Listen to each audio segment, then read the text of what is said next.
Okay, shalom everyone. Welcome to the 37th Haifa International Film Festival. My name is Aran Polyshuk. I'm delighted, I'm really honored to interview, to make this Q&A with director צי'נו מויה.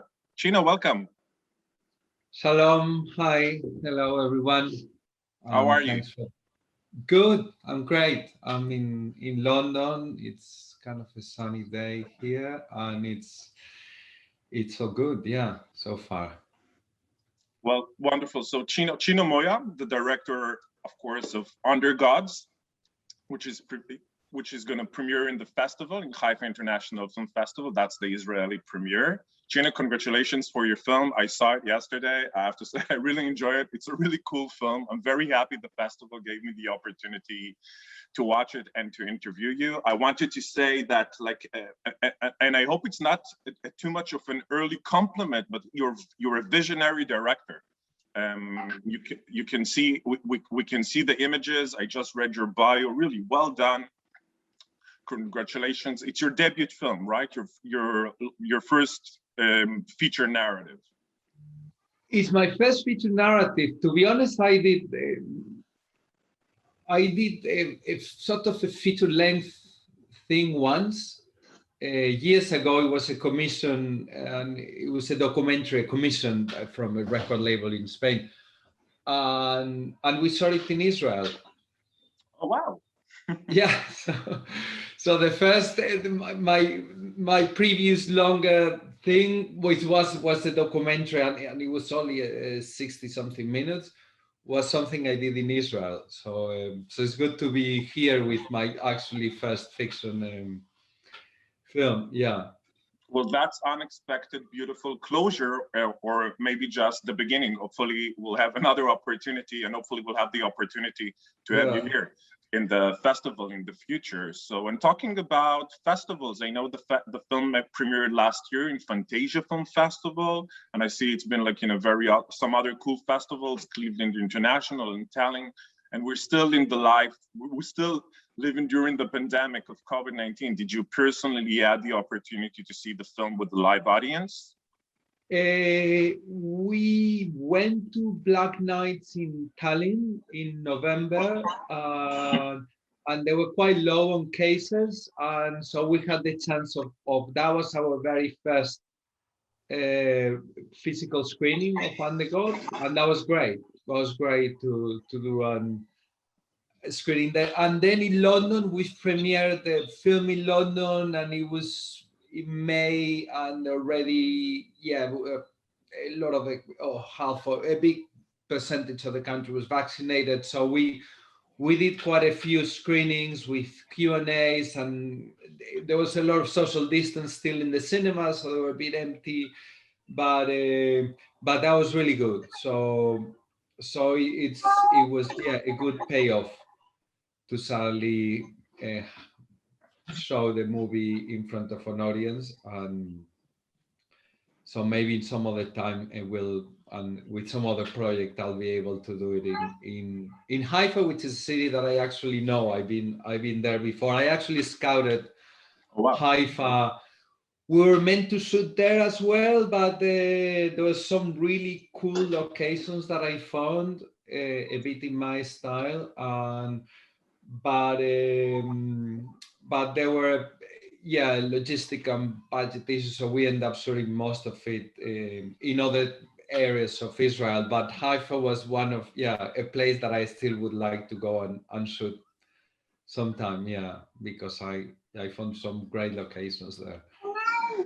Okay, I just want to apologize. I have here a cat, and he's like meowing, so I'm sorry if he's going to interrupt us a little bit during the. That's fine. We all got used to these kind of interruptions already. Yeah. So talking about, and now I'm saying to our audience, if you haven't seen the film, stop here. We're going to talk about the film. Go watch the film at the festival and come back. So it's of course, and I'm sure you've been asked about it many times, but the film takes place in a dystopian times, dystopian future, like a parallel world, you know, very European, very Eastern European. I'm sure that many, but yet you know, with all the last 18 months, you know, I saw the film and I felt, okay, I don't feel it's very strange for me because we live in strange times. So when you came to, you know, when you started to work on the film, was it before our life have changed because of the pandemic? What are your reactions for putting out the film during this challenging times? Yeah, it was strange to see a lot of, yeah, it was very strange to see that some stuff from the movie became real. Sadly, the idea of a truck collecting dead bodies from the street, which was completely science fiction when I wrote it and when we filmed it. Sadly, was seen that sadly became quite familiar worldwide, definitely in where I live, and so it was strange to see how there was actually a pandemic in the movie. Now we cut it out in the edit, but we only have a hint. There's a moment where someone dies with some kind of respiratory illness. At one point, you'll see it when you see the movie, but it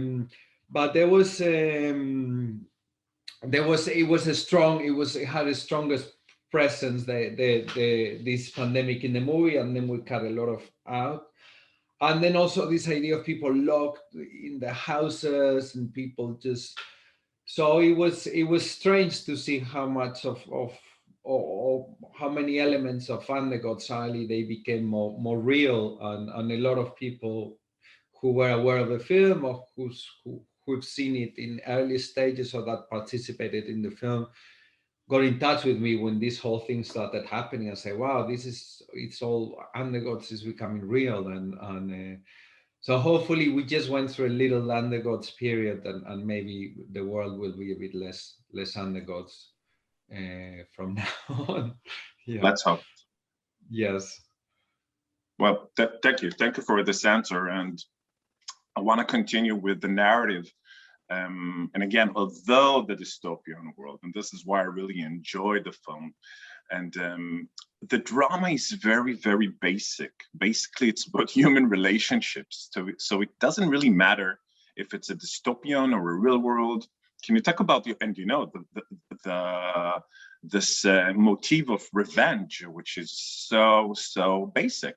Can you please talk about, from this perspective, about the interactions between each one of those stories?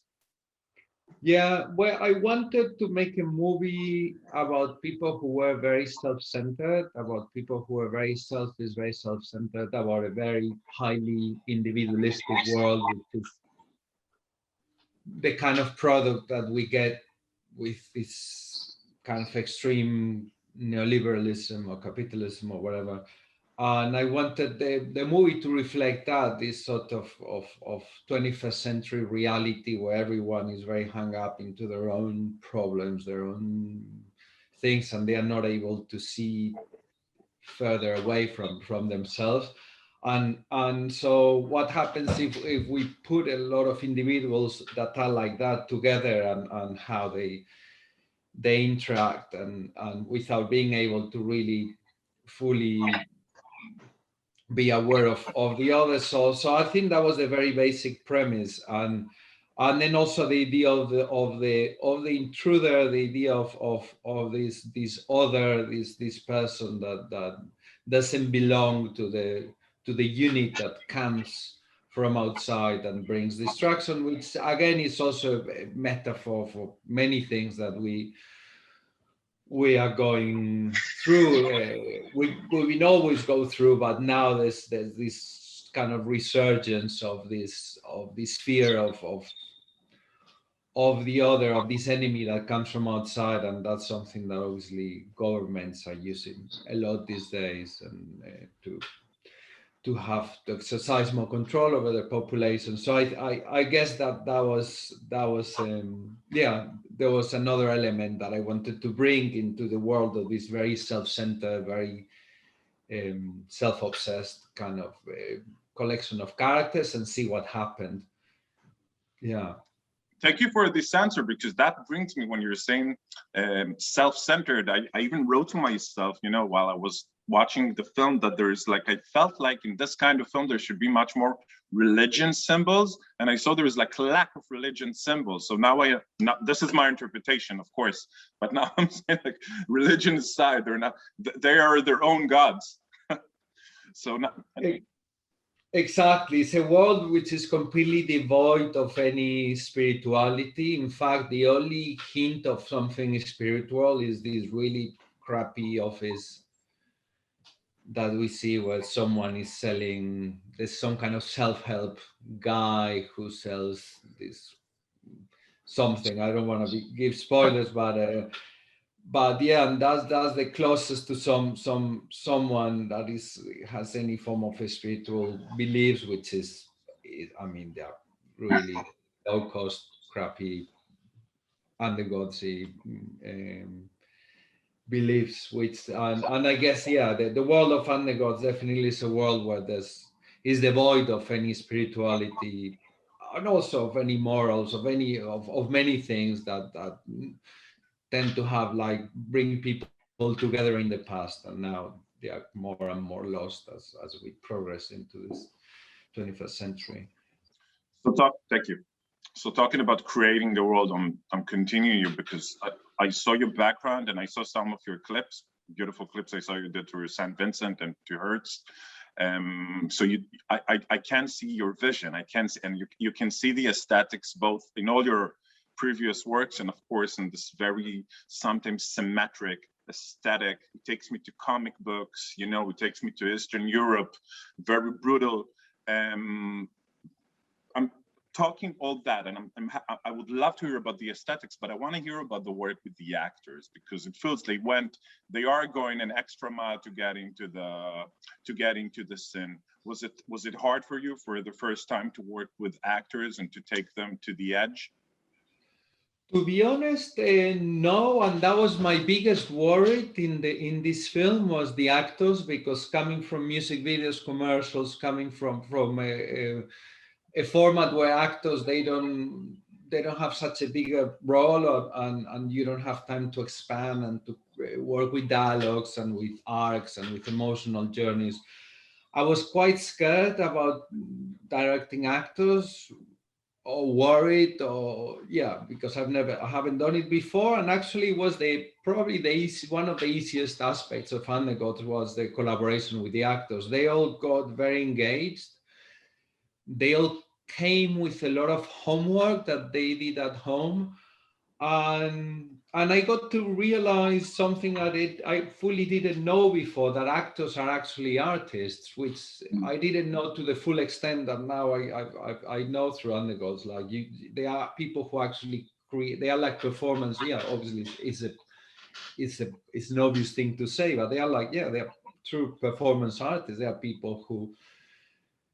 So a lot of them, besides all the work we did together, and we did a lot of rehearsals and stuff, they did a lot of homework at home that they didn't even tell me about. But clearly when suddenly they show up on set and we said action, some of them, they started pulling this weird foreign accent, another start doing this amazing karaoke thing that clearly has something that he prepared and rehearsed before.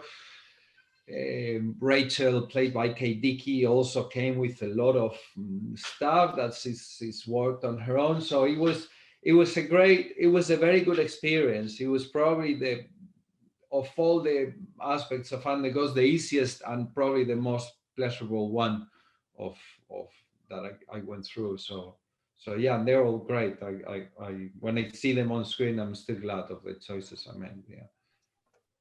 Wonderful. And talking about actors, some of the viewers of Haifa Film Festival may recognize Geza. Oops, sorry, the cat just jumped on the table. Can recognize Geza Rorik from the Hungarian actor from Son of Soul. Who also lived in Israel for a bit. Sorry? Geza lived in Israel for some time. Yes, and now I think the background, and I know him from New York, and he speaks Hebrew fluently. I actually think that Gaz's background is very similar. I don't know if you know, for his own character. Are you aware of his background?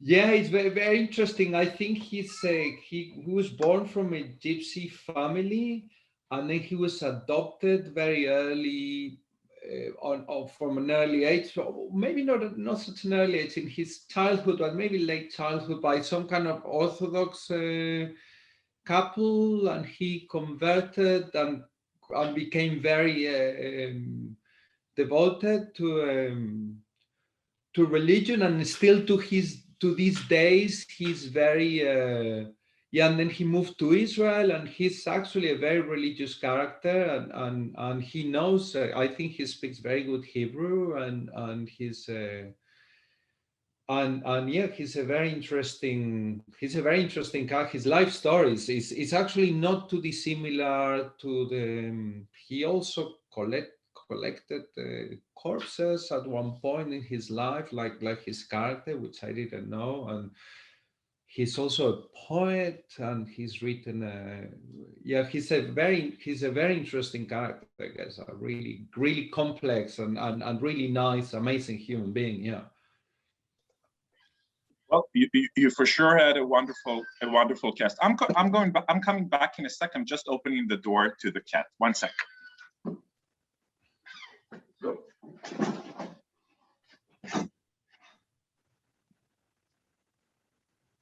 Okay, I'm back. Great. Sorry. So, and if I may ask, is there a specific scene? I can tell you what is my favorite scene, but I would love to hear, like, do you have like a favorite scene or a favorite character in your own film? Are you brave enough to share it with us? I sort of do and don't. My problem, I've been asked, not that, but more before, whether there's a story that I prefer more. The only problem is because it feels I have an emotional relationship with the film, obviously, and it feels that I would be, if I'll say loud that I prefer one thing over another, it will be almost like a father saying, "Oh, I prefer this kid is my favorite over that one," which could be something that you feel as a father. I don't, because I only have one kid, so it's in real life. So that's obviously why it's my choice. But here I feel that I'll be betraying. I like visually, I like the atmosphere, and visually, I think the closest to my original idea is the world of K and Z, of these corpse collectors, is the closest to what I envision. But then and also the world of Hans is kind of close. But then on the other hand, the stuff that happens in our world in a way has the dynamics between the characters are kind of closer to also my initial. So I think each of the story of the sections have. I also love the moments of drama. This little moment where Rachel and Sam, they get together, and which is kind of quite unrelated to the film, to the rest of the film tonally, but I think because it's only a moment of just drama, and there's nothing genre about it. But I think, yes, these two people who used to love each other, and then suddenly they being together in the same place again after 15 years. I think there's something that I love, that the reactions and the music and how they all. But yeah, there's many moments. I love the sci-fi moments with Kense, the party, all the world of Hans. So yeah, yeah. I'm now, you're talking and I'm thinking, and now I see your love to music. Obviously, that scene that you talked when she just put the music and she just sits down, and you can feel the burden of 15 years. You don't need to talk about those 15 years. You just can feel the burden of those 15 years with the music and the dancer. later. This is I think the beauty of your film, that you're combining this really something very basic, emotional, and on the other end you mix it with this very foreign world dystopian. This is the power of the film. And talking about creating a world, and like I would love to see more of this world. Are you thinking to continue this plot in your future films, or can we talk about this world that you created? Are you interested to continue this world? I think at one point there may be an Undergods 2 sometime in the future. Won't be my next film, if I'm lucky and I get to make more films, but there'll be an Undergods 2. I'm becoming very fond of sequels recently. I've been watching a lot of sequels, and I'm very interested in sequels lately. For the last couple of years, I've been enjoying some, like, even more sequels than the original one. So hopefully they'll be. And then I'm working on a few projects that somehow they are related to now. My future, or the projects I'm working on now, they are not as diverse in worlds, so they are just based in one single world. But most of the worlds I'm basing my future projects on are related to Undergods. I'm working on something that happens in more like in a more like 21st century thing that is kind of related to the world of Undergods, the stuff that happens in these more kind of modern settings, but maybe it's a little bit more, it happens within a more privileged community rather than this kind of more plain middle class ones that you see in Undergods. And then I would love to, I'm also working on a more sci-fi thing that is also connected to that sci-fi world. So yeah, definitely those are worlds that I want to explore more, and I really hope there'll be an Undergods 2 at one point. Well, I'm sure many people are going to wait for Undergods too. So just before we're about to wrap it, out of curiosity, now that the world is slowly back and forth is opening, and I know you're involved in music. Have you been lately to any good music show, any good music concert? No, not yet. And in London they are fully back. So I think I'll go to some gig. I've seen some. I've listened to some DJs playing. I went to some party, and there was a DJ, like a proper DJ, playing. And I went. Yeah, so I've listened to some electronic music live, but not yet to a gig. But I'll go to one soon, because in London everything is fully open. So before something happens, and in case they close again, I should go to one. Yeah. Yeah. Well, I wish you could have been here with us in the festival and to see the film with the audience. But I really wish that you will have the opportunity to be in Haifa International Film Festival in the future with one of your films and with live audience, and to party at the festival. And it was a pleasure to talk with you, Ți'nu Moya, the director of Undergods. Thank you for finding time to speak with us.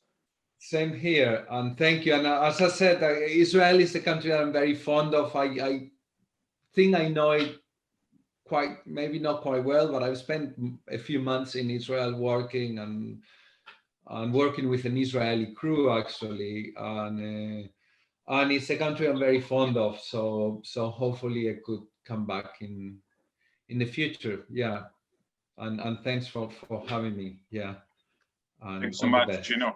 We're looking forward to see you here in the future. Thank you. Cheers. Bye-bye. Bye-bye. Bye.